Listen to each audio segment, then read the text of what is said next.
Olá, queridos, a paz! Estamos ao vivo. Boa tarde.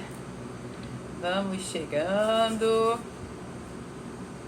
Hoje, Provérbios, capítulo 13.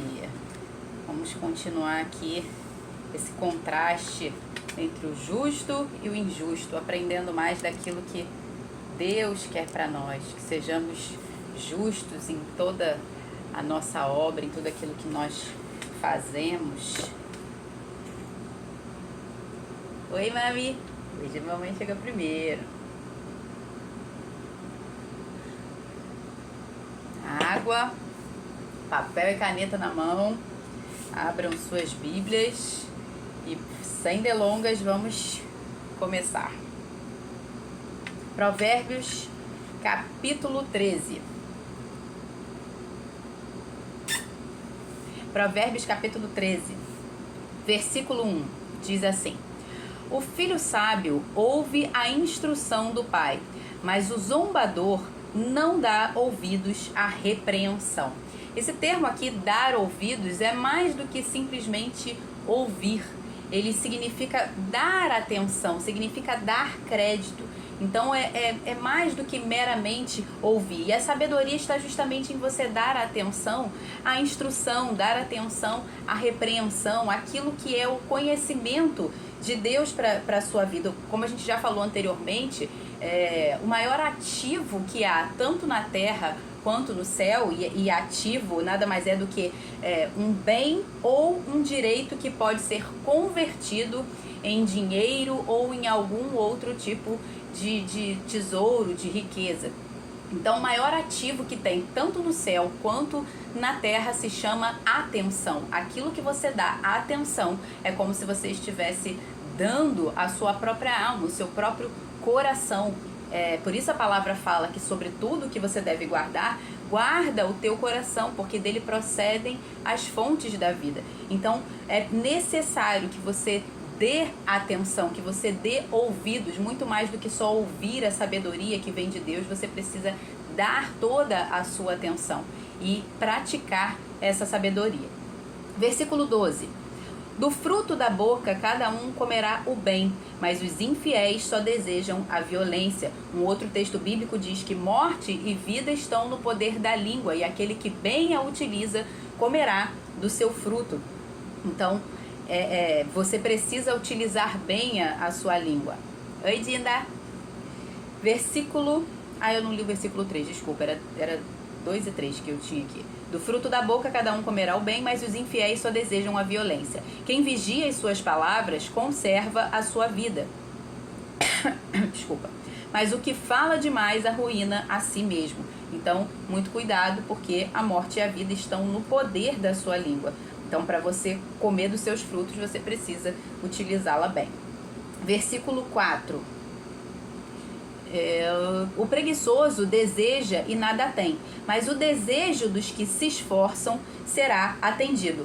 Mais uma vez, você acha que Deus mentiu ou se enganou quando diz que o desejo dos que se esforçam será atendido? Então, não é assim, talvez seja atendido ou pode ser que seja atendido. Não, se ele está falando que o desejo dos que se esforçam será atendido, isso é um fato. Se Deus falou, é fato. Não há dúvidas quanto a isso. Então, os seus desejos, e lembrando que quando você recebe a justiça de Deus, automaticamente você também está recebendo o Espírito Santo que vai te guiar a toda a verdade. Então, os seus desejos, as suas vontades, se você buscar ser guiado pelo Espírito, automaticamente os seus desejos serão bons, os seus desejos estarão de acordo com os desejos do Pai para você, de acordo com a boa, perfeita e agradável vontade de Deus para você. Então, obviamente os seus desejos estarão de acordo com a vontade de Deus e eles serão atendidos. Agora, se os seus desejos não estão sendo atendidos, você precisa saber, alguma coisa tem de errado, porque Deus não mente. Então, se os seus desejos não estão sendo atendidos, talvez, só talvez, seja porque você não esteja se esforçando, ou esteja sendo preguiçoso, como está dizendo aqui, ou os seus desejos não estão de acordo com a vontade de Deus. Os seus desejos ainda não estão sendo justos, não foram, talvez você ainda não tenha recebido essa justiça de Deus sobre você e não esteja buscando fazer a vontade do Espírito Santo. Mas uma coisa é fato, o problema não está em Deus. Deus não mente, Deus não erra, ok? Versículos 5 e 6. O justo odeia a mentira, mas o ímpio traz vergonha e desonra. A justiça guarda o que anda com integridade, mas a maldade subverte o pecador. E o que é subverter? Subverter nada mais é do que levar consigo, arrastar, outro significado, transtornar, causar desordem, perverter, corromper. Então perceba que o processo de transformação das nossas vidas pode ser de glória em glória ou pode ser de abismo em abismo. Mas essa transformação vai acontecer, não existe um campo neutro, um campo de estabilidade. Ou você está crescendo, ok? Ou você vai estar sendo subvertido, você vai estar sendo corrompido, ou você vai estar num processo de crescimento ou num processo de declínio.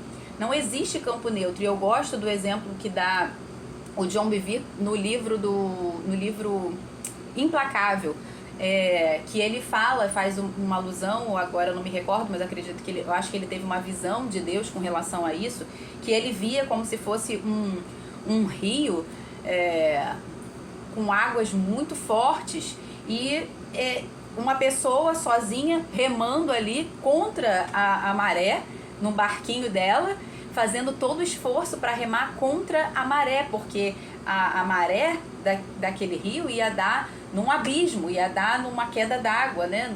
E ao mesmo tempo vindo na direção contrária, ou seja, em direção ao abismo, um transatlântico, né, com várias pessoas fazendo festas, se divertindo, se embriagando, com todo tipo de perversões de toda ordem, indo em direção ao abismo. E aquelas pessoas pareciam muito felizes e ele estava ali se esforçando muito, com um esforço realmente sobrenatural para que ele conseguisse subir aquele rio, né, ir em direção ao rio acima, para que ele não fosse para o abismo. E aí, conforme ele ia vendo aquilo, e às vezes ele vinha outros barcos também cheios, e dessas vezes barcos de pessoas que se diziam cristãos, e eles também estavam ali se divertindo, mas eles estavam indo na direção oposta ao abismo. Aliás, eles estavam indo em direção ao abismo, quando na verdade eles deveriam estar em direção aos céus, a parte superior daquele rio.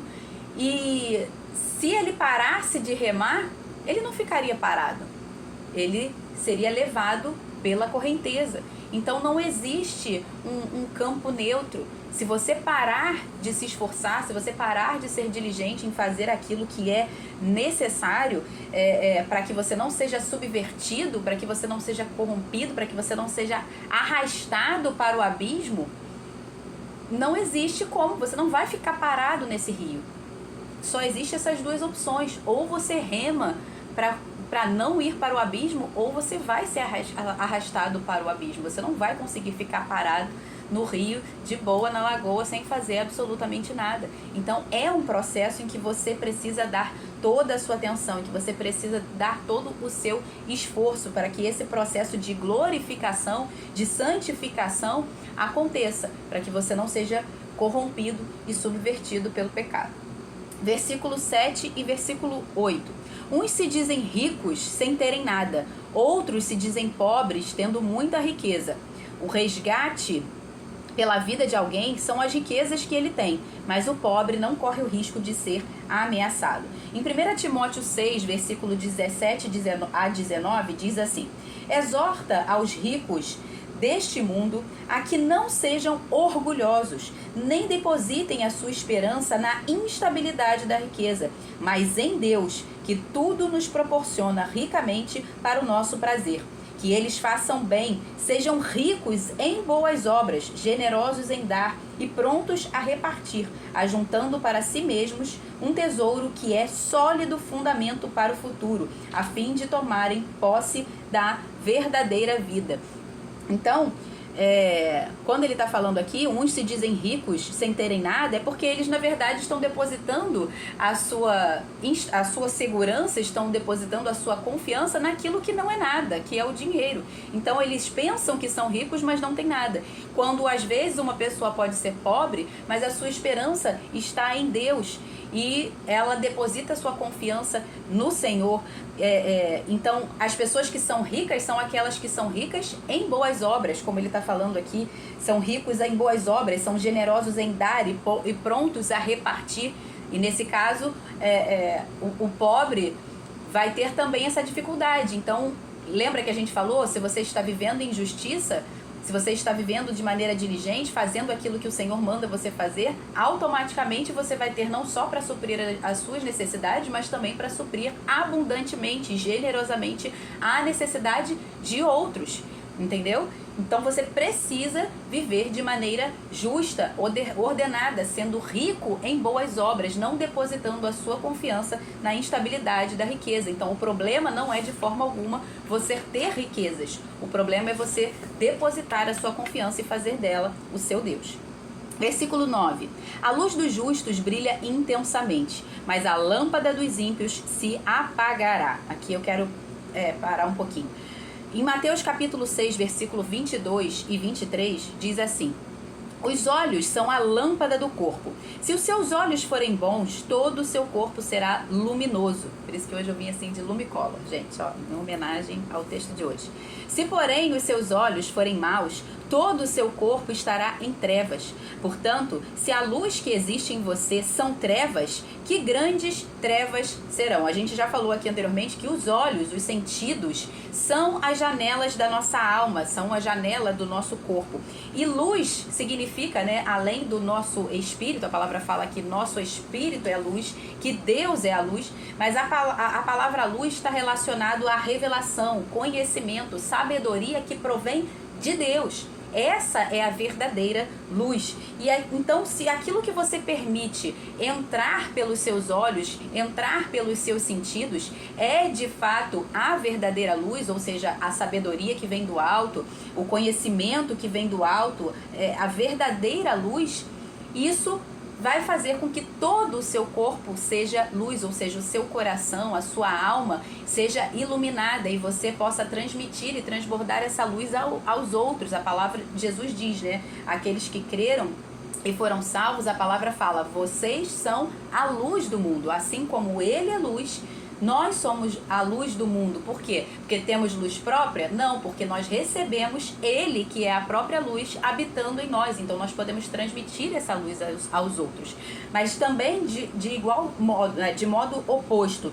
Se aquilo que você permite entrar pelos seus sentidos, pelos seus olhos, pela sua audição, enfim, os seus sentidos como um todo, forem trevas, e a palavra treva nesse caso significa ignorância, é o oposto de revelação, é o oposto daquilo que vem de Deus. A palavra fala que, por exemplo, que não pode haver comunhão entre a luz e as trevas, entre Cristo e o diabo, entre o crente e o incrédulo. Não há, essas coisas são opostas, ok? Então as trevas aí se referem à ignorância, se referem àquilo que vem do diabo, se refere àquilo que vem do sistema desse mundo. Se aquilo que você permite entrar é justamente a ignorância, são as trevas, a palavra fala que todo o seu corpo, se a luz que é em ti, né, se você faz dessa treva uma luz, se a revelação que você tem, o conhecimento que você tem é o das trevas,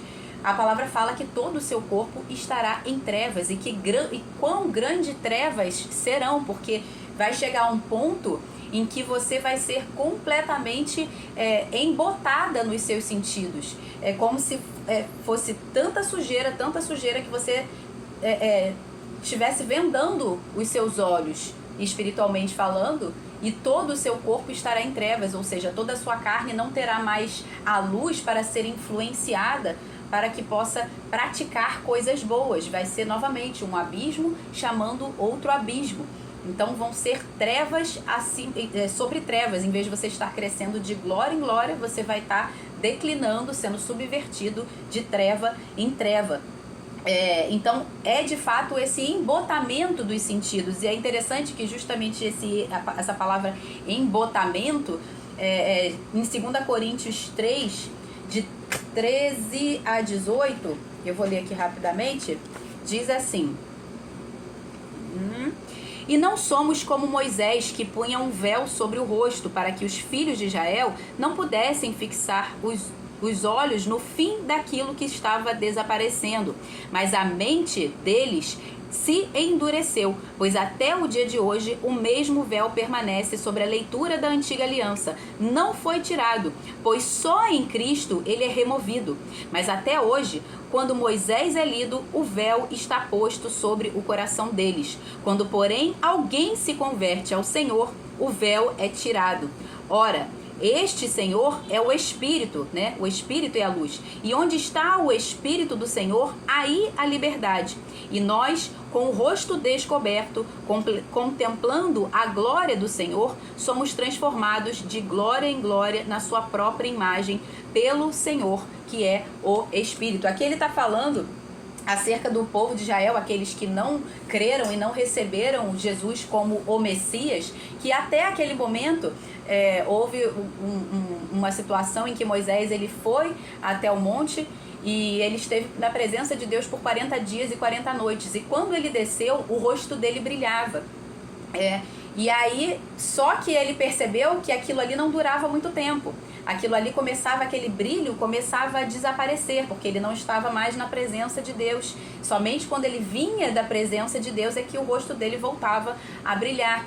Então, quando ele percebeu que aquilo ali desvanecia, o que ele fazia para disfarçar, para que as pessoas não percebessem? Olha aí a hipocrisia. Lembra que eu falei que Deus fez questão de deixar, né, tanto os erros quanto os acertos dos homens de Deus para que a gente pudesse aprender com isso. Então, o que Moisés fazia? Moisés cobria o rosto, entendeu? Sobre a justificativa de tipo, não, isso aqui é sagrado, né? Então eu preciso cobrir de vocês para que vocês não vejam, né, esse ofuscar aqui. Então ele cobria para que as pessoas não percebessem que aquela glória desvanecia, que aquela luz desvanecia. E aí, por conta disso, é como se cada vez que a lei de Moisés era lida, e era lida até ali o tempo em que Jesus fala isso, é como se espiritualmente houvesse esse véu para que as pessoas não recebessem de fato a revelação de quem Deus é. É como se os sentidos delas estivessem embotados até hoje. Por isso eles não receberam também. Por isso também, porque eles ficaram presos à lei de Moisés, eles não tiveram o véu dos seus sentidos retirado. Então ainda os sentidos deles estão embotados, e até hoje o povo judeu ainda não reconheceu, não todos obviamente, mas a sua grande maioria ainda não reconheceu Jesus como o Messias. Eles estão aguardando até hoje a primeira vinda de Jesus. Jesus já vai vir pela segunda vez e eles estão aguardando até hoje a primeira vinda. Entende? Por quê? Porque os sentidos deles foram embotados por causa da lei. Eles colocaram a lei acima do próprio Deus. Eles não entenderam que Deus deu a lei por um determinado tempo até que Cristo viesse. A partir do momento que Cristo veio, uma nova lei foi estabelecida, porque Cristo é um novo sacerdócio. Então é como até hoje os filhos da desobediência, ou seja, aqueles que não foram justificados em Cristo, é como se ainda estivessem com os seus sentidos vendados, embotados. E por isso o seu corpo ainda está em trevas, a sua carne, a luz que eles estão recebendo de revelação está embotada, não está clara, não é a verdadeira luz, não é a verdadeira revelação que vem de Deus, ok? E por isso também que Paulo orou aos que haviam crido em Cristo na cidade de Éfeso, lá em Efésios, capítulo 1, verso 17 a 19. Quase saiu da página. Efésios 1, 17 a 19, diz assim: Peço ao Deus de nosso Senhor Jesus Cristo, o Pai da glória, né, o Pai da luz, que conceda a vocês espírito de sabedoria e de revelação no pleno conhecimento dele. Peço que ele ilumine os olhos do coração de vocês. Olha só, os olhos do coração. Por quê? Porque os olhos são justamente a janela do coração. Para que saibam qual é a esperança da vocação de vocês, qual é a riqueza da glória da sua herança nos santos, e qual é a suprema grandeza do poder sobre nós, os que cremos, segundo a eficácia da força do seu poder. E essa é a minha oração também hoje, em favor de vocês, é que vocês sejam iluminados nos olhos do coração de vocês com a verdadeira luz, que é o Espírito Santo, que é Deus, que é o pleno conhecimento e a plena sabedoria que vem do alto, não a sabedoria deste mundo. A palavra fala que a sabedoria deste mundo é animal, terrena, demoníaca. Isso não é luz, isso é treva. Então, se você está cheio da sabedoria deste mundo, que é animal, terrena e demoníaca, é como se o seu corpo estivesse em trevas. Você está enchendo de trevas. Mas se você enche os seus olhos, os seus sentidos com aquilo que é a sabedoria que vem do alto, que é pacífica, que é tratável, que é cheia de misericórdia, que é plena do conhecimento e do poder de Deus, então o seu corpo estará em luz. Eu vou recomendar para vocês também, anota aí no papelzinho para vocês lerem, depois eu não vou ler porque seria muito extenso, a leitura complementar de Efésios, capítulo 5, versículo 8 até o versículo 17. Vale a pena vocês lerem, mas para eu não me estender mais aqui, eu não vou ler agora, tá? Versículo 10. Da soberba só resulta a discórdia, mas a sabedoria está com aqueles que se aconselham. De novo, o soberbo, ele não aceita o conselho, ele acha que ele é a mais alta autoridade, então ele não aceita. Mas os sábios sim buscam o conselho e eles sabem exatamente quem pode ser o conselheiro. Versículo 11.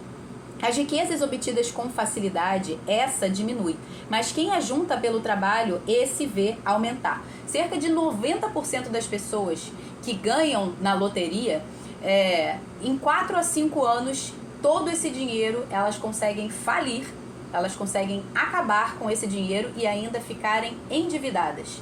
Então, isso por quê? Porque o enriquecimento não basta simplesmente você chegar e dar uma montanha de dinheiro para a pessoa porque a pessoa não é rica. Lembra que eu falei para vocês que pobreza não é status social? Então, não basta a pessoa ter dinheiro para ela se tornar rica, ok? Não basta isso. Você pode pegar e dar uma bolada, como uma loteria aqui, por exemplo, né? Que eu não recomendo que ninguém jogue na loteria. Não é disso que eu tô falando, só tô dando um exemplo aqui. Até porque trata-se de um jogo de azar, você vai estar desperdiçando e não há sabedoria nenhuma em você desperdiçar o seu dinheiro com isso.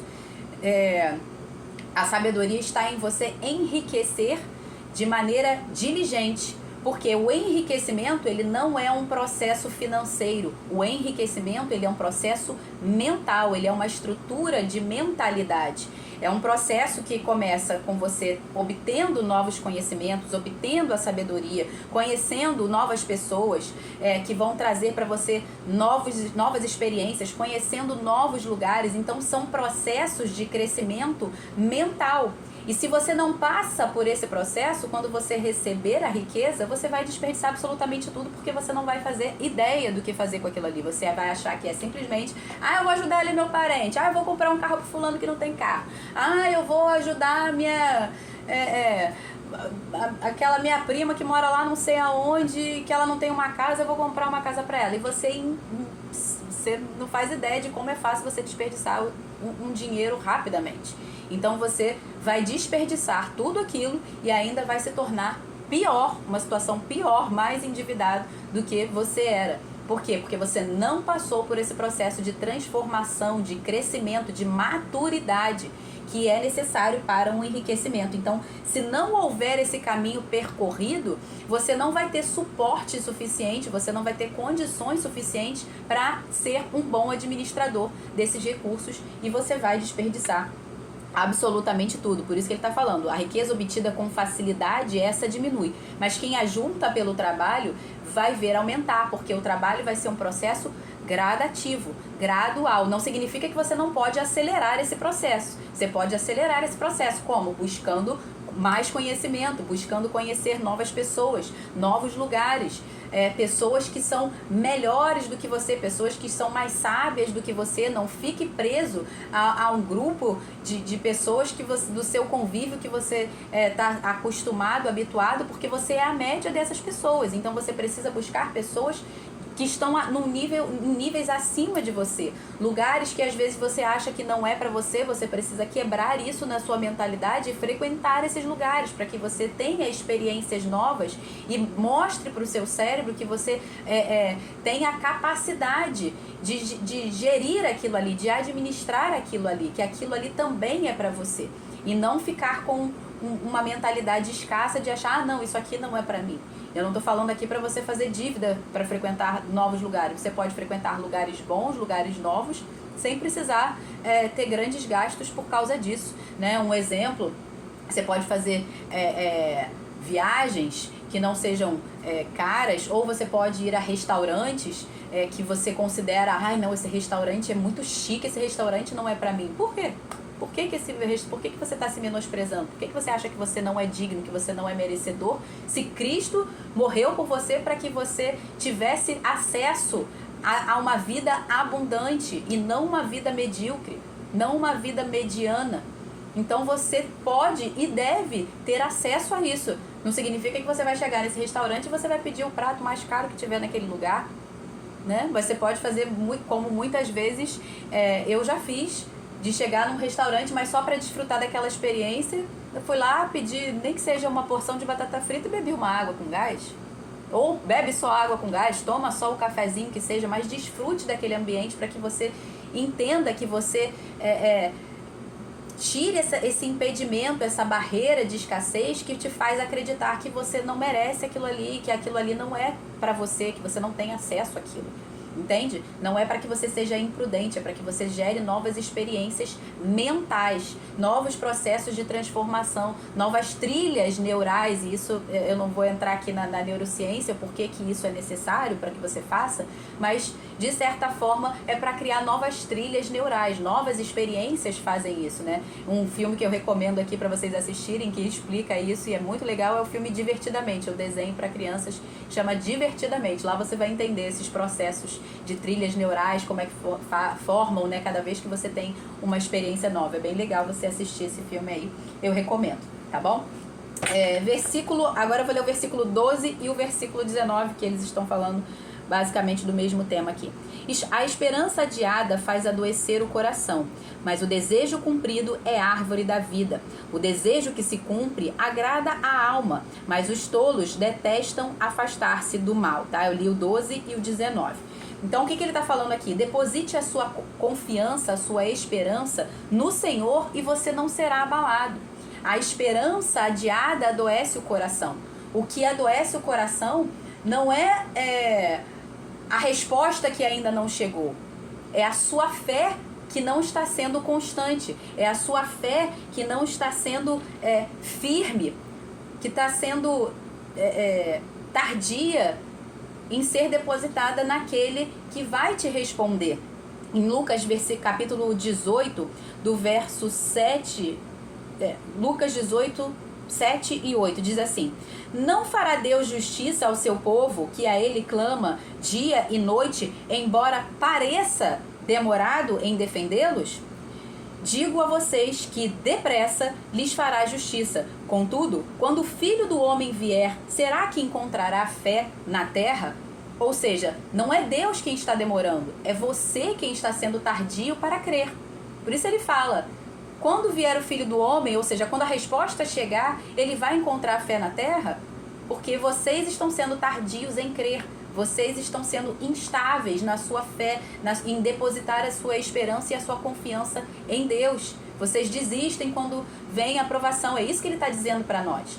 Entende? Muitas vezes a gente tem uma fé instável. E a palavra fala, por exemplo, com relação à sabedoria, que nós devemos pedir a Deus que Ele dá liberalmente. Aí ele continua, peça porém com fé e nada duvidando, pois o que duvida é semelhante à onda do mar, né, que é agitada, impelida pelo vento, e ela é instável. Aí ele continua, não pense esse homem que conseguirá do Senhor coisa alguma. Ou seja, primeiro ele começou falando da sabedoria, que é para você pedir, mas que para você pedir com fé e nada duvidando. Depois ele conclui que não é só sabedoria. Ele fala, não pense que esse homem instável na sua fé conseguirá do Senhor coisa alguma, ou seja, não só a sabedoria, mas qualquer outra coisa na sua vida. Se a sua fé for instável, se a sua esperança for sempre adiada, ou sempre embotada, não, se for sempre instável ou então tardia, a sua esperança aquilo que você espera chegar vai fazer você adoecer, porque não vai chegar, mas não porque Deus não está respondendo, mas porque você não está crendo como deveria, você não está pedindo da forma certa, que é pedir com fé. Não basta pedir, você precisa pedir a coisa certa e do jeito certo. A palavra fala que você precisa pedir com fé, mas também você não pode ser egoísta, por exemplo, de pedir para esbanjar só nos seus prazeres, ou pedir coisas que vão fazer mal a você. Então esses são os motivos pelos quais nós não somos atendidos. Ou nós estamos pedindo de maneira egoísta, somente para nós mesmos, para esbanjarmos nos nossos prazeres carnais, ou porque nós estamos sendo tardios ou instáveis na nossa fé, ok? Versículo 13.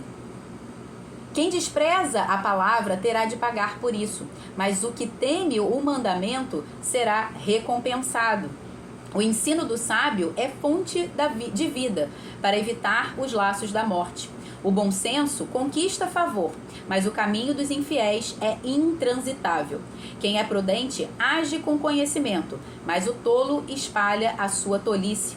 O mensageiro perverso se precipita no mal, mas o embaixador fiel produz cura. Pobreza e vergonha sobrevêm ao que rejeita a instrução, mas o que aceita a repreensão será honrado. Olha aqui o que ele está falando. Pobreza e vergonha. Aqui está falando, todos esses versículos que eu li, está tratando basicamente de semeadura e colheita. Aquilo que você vai semear, você vai colher, tá? Em resumo é isso. Mas aqui esse último ele está falando assim, pobreza e vergonha sobrevêm ao que rejeita a instrução, mas o que aceita a repreensão será honrado. Então você perceba novamente que aquilo que vai fazer com que você se coloque numa situação de pobreza é o fato de você não aceitar a sabedoria, de você não aceitar a repreensão. Não é simplesmente um status social, não é simplesmente algo fatídico, algo que aconteceu e que por acaso você foi parar nessa condição de pobreza. Não, foi uma escolha deliberada em rejeitar ou aceitar a sabedoria. E isso desde a infância.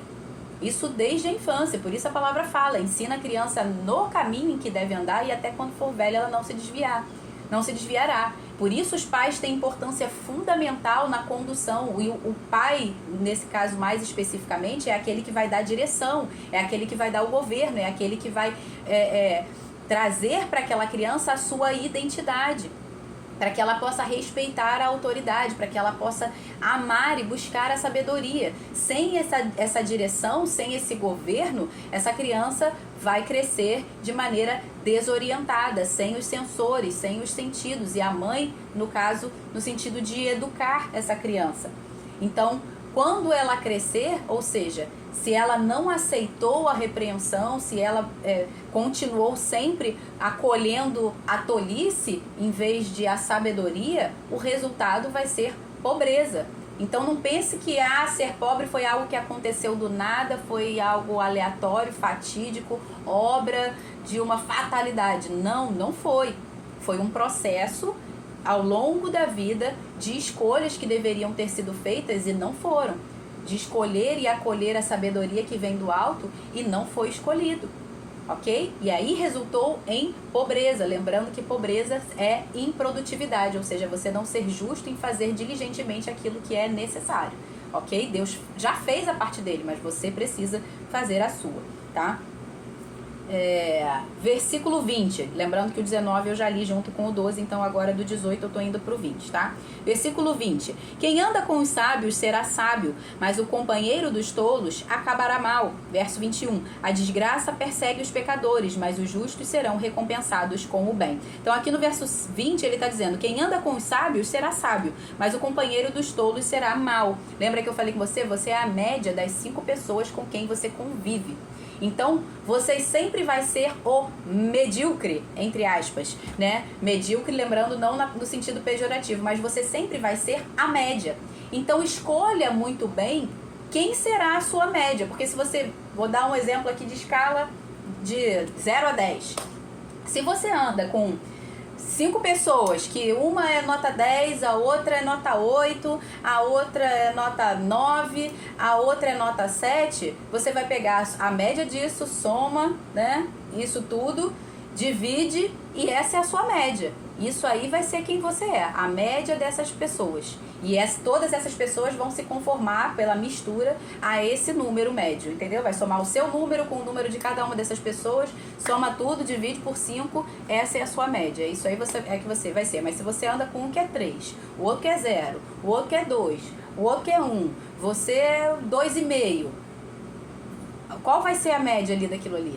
Vai ser ladeira abaixo, entendeu? Então é melhor você ser o tolo não, né? O tolo não é bom você ser nunca, deixa eu mudar aqui o exemplo. É melhor você ser o menor entre os sábios do que você querer ser o maioral entre os tolos, porque tem gente que prefere andar entre os tolos para amassagear o ego, para ele se sentir o melhor, entendeu? Porque a única forma que ele acha que é se sentir melhor é andando com gente que é pequena.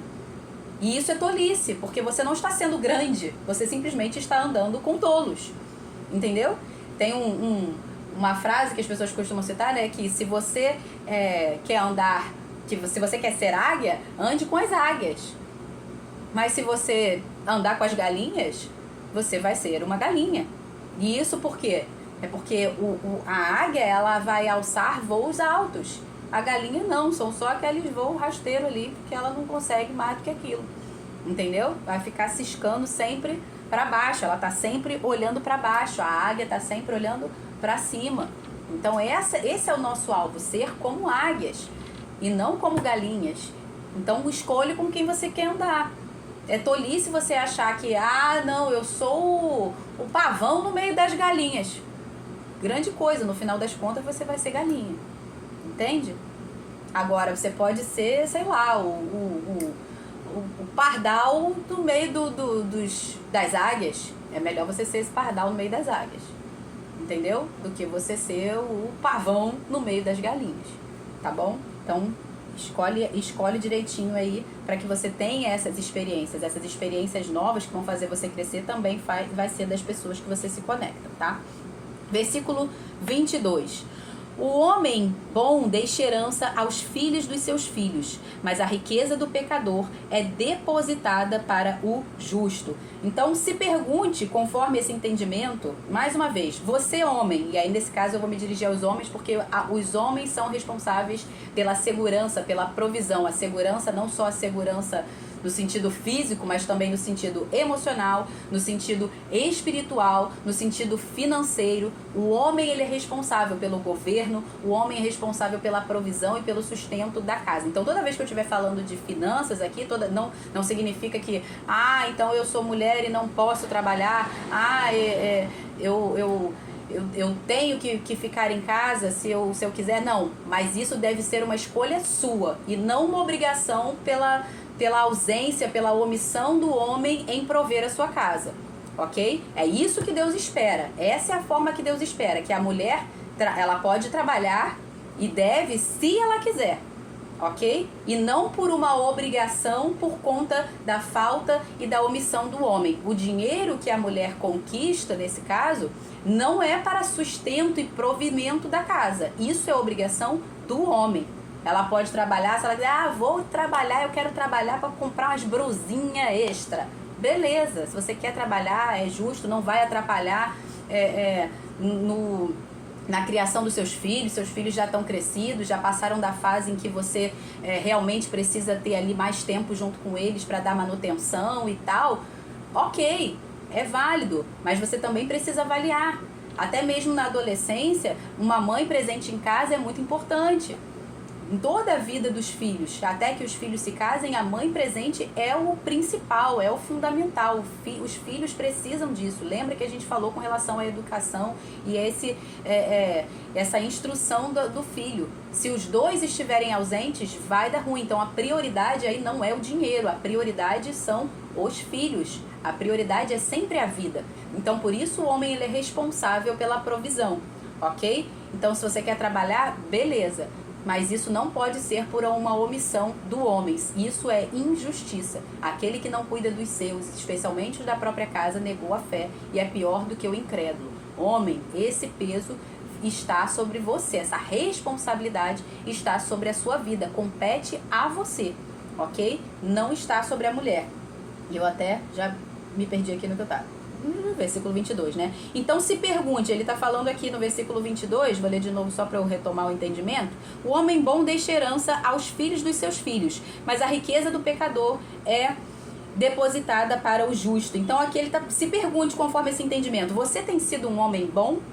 Porque essa palavra está dizendo aqui que o homem bom, ele deixa herança não só para os filhos, mas também para os netos. Os filhos dos seus filhos. E essa herança aqui a gente pode trazer mais uma vez. Essa herança, essa segurança, esse legado não é simplesmente material. É espiritual, relacional, almático, psicológico, vamos botar assim, financeiro. Entendeu? De proteção. Então, esse legado que você está deixando, a sua reputação, aquilo que vai ficar para os seus filhos e para os seus netos, a herança financeira também, porque aqui prioritariamente ele está falando com relação à herança financeira, tá? Mas a gente pode estender isso para as outras áreas, como espiritual, emocional. Qual é o legado que você está deixando para os seus filhos? E aí você vai se perguntar, será que realmente eu sou bom, como eu acho que eu sou? Como eu penso que eu sou? Porque se o homem bom deixa herança e eu ainda não consegui nem fazer a minha própria manutenção física, emocional, espiritual da minha casa, da minha família, da minha mulher, dos meus filhos, então será que eu realmente sou bom como eu acho que eu sou? Como eu penso que sou? Será que eu realmente sou justo como realmente eu acho que sou? Ok? Então, só para você refletir. Versículo 23. As terras dos pobres dão mantimento em abundância, mas isso se perde por falta... Ai, meu Deus, perdi aqui. Por falta de justiça, tá? As terras dos pobres dão mantimento em abundância, mas isso se perde por falta de justiça. É a mesma situação aqui da pessoa que ganha na loteria, tá? Por quê? Mais uma vez, pobreza é um estado mental de improdutividade. Tá? Então, o mesmo que acontece com a pessoa da loteria vai acontecer nesse caso aqui. A terra dele pode ser a mais produtiva possível, vai dar frutos em abundância, mas como ele não vai saber administrar aquilo ali tudo vai se perder. Por quê? Porque não houve um processo de crescimento, de maturação, de entendimento, de sabedoria na mente, para que ele pudesse ser um servo fiel em administrar aquilo ali. Por quê? Fruto na terra é a mesma coisa que riqueza. O que você vai fazer? Você vai plantar, vai colher e vai ter que saber administrar aqueles frutos ali para vender, para dar, para fazer aquilo que é necessário fazer para que aquilo se multiplique e você possa plantar cada vez mais. Então não adianta você ter uma terra super produtiva, mas você ser improdutivo, a sua mente ser improdutiva e você não saber o que fazer com aquilo ali. Versículo 24. O que retém a vara odeia o seu filho. Quem ama, este o disciplina desde cedo. Mais uma vez, o pai corrige o filho quem ama. A maior expressão do amor é a obediência. Jesus fala, Jesus disse assim, se vocês me amam, obedecerão os meus mandamentos. Então, a obediência é a maior expressão do amor a Deus ou a seus pais. Essa é a expressão, né? Eu sempre falo pra minha filha, né? Eu sempre pergunto pra ela, quando ela vem falar assim, mamãe, te amo. Aí eu sempre falo pra ela, e quem ama? Aí ela fala, obedece.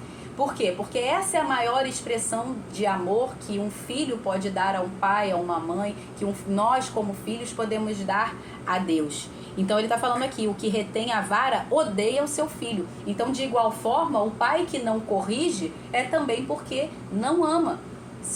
Em contrapartida, o filho que obedece é o filho que ama, por outro lado, o pai que não corrige é o pai que não ama. É uma via de mão dupla. Como é que ele vai obedecer se ele não for corrigido quando errar? Como é que ele vai saber qual é o certo se não houver uma correção para dizer para ele que aquilo que ele fez está errado? Entende? Então ele não vai aprender se você não for um pai e uma mãe diligente em corrigir o seu filho, amando ele, para que ele não seja um bastardo e sim um filho, ele não vai aprender a temer e a obedecer ao Senhor também. Entendeu? Porque a maior expressão do nosso amor a Deus é a obediência e o temor do Senhor. Versículo 25 e o último. O justo tem o bastante para satisfazer o seu apetite, mas o estômago dos ímpios passam fome. Então percebam mais uma vez que justiça e miséria não andam juntos. São polos opostos. Ou seja, se você é justo, se você está andando de maneira prudente, diligente no seu trabalho, seria incoerente você ser um miserável. Então a miséria e a justiça são opostas, ok?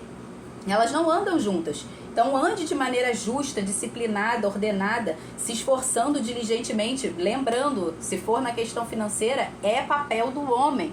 Homens, andem de maneira justa, disciplinada. Por quê? Porque se vocês andarem dessa forma, vocês vão ter o bastante, não só para satisfazer os seus desejos, as suas necessidades, os seus apetites, mas também terão com que contribuir com outros, tá? Então você vai conseguir prover a sua casa com abundância. E se houver uma crise, essa crise será passageira e você vai poder contar com a provisão do Senhor. Como Davi fala no Salmo: ontem fui moço, hoje sou velho, nunca vi um justo desamparado, nem a sua descendência mendigar o pão, ok? Porque o justo, ou seja, aquele que anda de maneira correta, diligente, fazendo o que precisa ser feito, Deus vai socorrer. Por quê? Porque ele é justo, ele faz ele está fazendo, ele está plantando aquilo que é necessário. Então é justo que ele colha num momento de crise, num tempo de necessidade, é justo que ele colha o sustento que vem de Deus. Agora, se a pessoa não faz aquilo que é o mínimo necessário para sustentar a sua casa, ela anda desordenadamente, é preguiçosa, não faz o que precisa, o resultado é a miséria. E não é justo que Deus venha socorrer essa pessoa se nem ela está socorrendo a si mesma, se nem ela está fazendo com o poder e a graça que já foi dado, os dons de Deus que já foram dados, os dons e talentos que já foram dados por Deus, se ela está desperdiçando isso e jogando isso no lixo. Então entenda que quando você não está fazendo o que precisa ser feito, você está desperdiçando aquilo que o Senhor já te deu. Ele não vai dar, Ele já te deu dons, Ele já te deu os talentos. Ele já te deu saúde para trabalhar, ele já te deu a palavra para te instruir, então ele já fez absolutamente tudo. Numa crise, é justo que ele socorra aquele que está fazendo o que precisa ser feito. Agora, é injusto você viver do jeito que você quer, zombar da sabedoria e achar que você não vai ser zombado no dia que a calamidade vier sobre você, como a gente viu em Provérbios capítulo 1. Se você zombar da sabedoria, ela vai zombar de você. O que você vai colher é aquilo que você plantou. E por isso que é a zombaria. A zombaria não é porque Deus está debochando de você. Não, a zombaria é porque você zombou. Então, se você plantou a zombaria, o que você vai colher é zombaria. Nada mais é do que o fruto daquilo que você plantou. Então, homens, atentem para isso. Homens principalmente. Lembrando que eu estou falando homens principalmente porque a questão da provisão está sobre a responsabilidade. Pesa mais sobre os ombros do homem. Pesa mais não, pesa completamente sobre os ombros dos homens. Ok? Mulheres, vocês podem trabalhar se vocês quiserem, mas só se a alma de vocês desejarem, se vocês quiserem, mas é o papel do homem. Ah, Camila, mas esse meu marido não está provendo a casa. Como é que eu faço para o meu marido prover a casa, se posicionar e prover a casa? Não provendo. Não faça o papel dele. Você não é a mãe dele. Se você fizer por ele, ele não vai fazer nunca. Ele não vai se posicionar nunca. Como é que eu faço para o meu marido ser o sacerdote da casa? Não seja. Não faça. Ok? Não significa que você não vai orar. Você e Deus, você continua orando. Mas o sacerdócio, ele é o sacerdote da casa, ele é o responsável, ele é o cabeça. Então não faça. Deixa que ele faça. Ah, mas e se ele continuar não fazendo e tiver risco de ruína? Suporte. Suporte esse risco de ruína. E isso que eu tô falando, essa frase que eu tô falando foi um vídeo que eu vi na internet que eu achei maravilhoso. Inclusive, eu acho que eu vou até postar ele hoje lá, que eu sempre posto nos stories. Você que talvez não veja lá os meus stories, normalmente Depois da live eu sempre coloco lá nos meus stories alguns vídeos relacionados àquilo que a gente falou aqui, e eu posto lá. E esse vídeo eu achei fantástico, a mulher falando, né? Que perguntaram pra ela, como é que eu faço pro meu marido prover a casa? Não provendo, não faça. Como é que eu faço pro meu marido trocar a lâmpada em casa? Não troque. Como é que eu faço pro meu marido tirar o lixo? Porque aqui em casa, por exemplo, né, não sei como é que é na sua casa, mas eu aprendi na minha casa que o homem é que tem que tirar o lixo. E aí não tô falando que é uma regra, cada um vai entrar em acordo dentro da sua própria casa, né? Não está escrito na Bíblia que é o homem que tem que tirar o lixo. Mas eu entendo, biblicamente, que a mulher, por ser o vaso mais frágil, né? Você imagina, se o homem não está disposto a tirar o lixo, imagina se ele vai estar disposto a dar a vida, né? É um troço que é nojento, é um troço que, né, é fedido, é sujo, então não custa nada o homem, por uma gentileza, não expor a mulher a isso e ele ir lá e fazer, e tirar o lixo. Se precisar tirar, ok, a gente vai tirar, né? Não vai ser o fim do mundo, mas lá em casa a gente aprendeu assim, era o homem que tira o lixo, então sempre foi meu pai que tirou o lixo em casa. Não significa que minha mãe não tirava, se fosse necessário ela tirava também, mas meu pai já sabia que isso aí, e não foi algo obrigatório que minha mãe impôs a ele, não pensa que foi isso não, mas meu pai, né, por entender que tipo, eu preciso fazer isso aqui, né, é o mínimo, eu vou fazer isso pela minha mulher. Então, o papel de tirar o lixo aqui é do homem. Então, como é que eu faço pro meu marido tirar o lixo? Não tire. Ah, mas vai virar colúrbio aqui em casa. Não tire. Se isso for importante pra você e for um acordo que você fez com o seu marido, ok? Não deixa de fazer o acordo com ele e depois a sua casa realmente vai virar o lixão de Caxias, tá? Mas se isso foi algo que foi acordado entre os dois, você tira o lixo, o restante das coisas da casa eu faço. Aqui em casa tem o lixo e o banheiro. Meu marido lava o banheiro e tira o lixo da casa. Essa é basicamente a ajuda dele aqui em casa, né? O resto é comigo. Das coisas da casa, óbvio, não que ele não faça as outras coisas, ele ajuda com outras coisas, mas assim, de acordo é esse, lixo e banheiro é seu, tá? Então, quais são os acordos aí na sua casa? Se o acordo não está sendo cumprido, se o homem não está fazendo, não faça, espera e vai dar certo, tá? Mas e se houver risco de ruína? Você é forte, entendeu? Mantenha-se firme. Mantenha-se firme. É lógico que eu não estou falando aqui, eu tenho um monte de filhos pequenos e se meu marido está sendo um irresponsável e ele não está cuidando da provisão da casa, então eu vou deixar meus filhos passarem fome?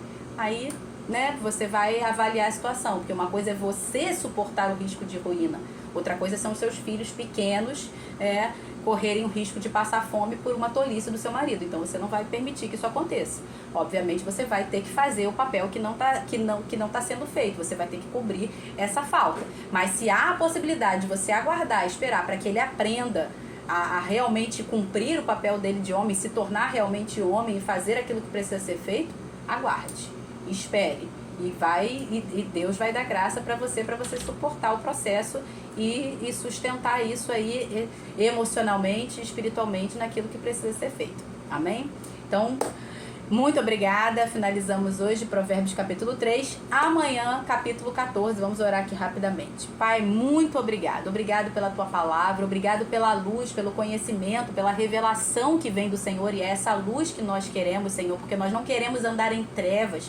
Nós não queremos ter os nossos sentidos embotados, pervertidos, corrompidos. Não queremos ser subvertidos pelo mal, pela perversidade, pelas trevas, ó Deus, pelo sistema desse mundo, Pai. Mas queremos crescer, progredir, amadurecer de glória em glória, Senhor. Pai, em nome de Jesus Cristo, Pai, que o Senhor nos dê essa luz, Pai, que o Teu Espírito Santo nos guie a essa verdade, nos guie a luz para ter a plena sabedoria que vem do alto, a plena revelação que só pode vir do Senhor, Pai. Em nome de Jesus, que o Senhor nos dê discernimento para que não sejamos enganados, para que a gente possa discernir o mal, para que a gente possa discernir aquilo que não provém do Senhor e fugir dessas coisas, ficar longe dessas coisas, como diz a Tua palavra, fuja da aparência do mal.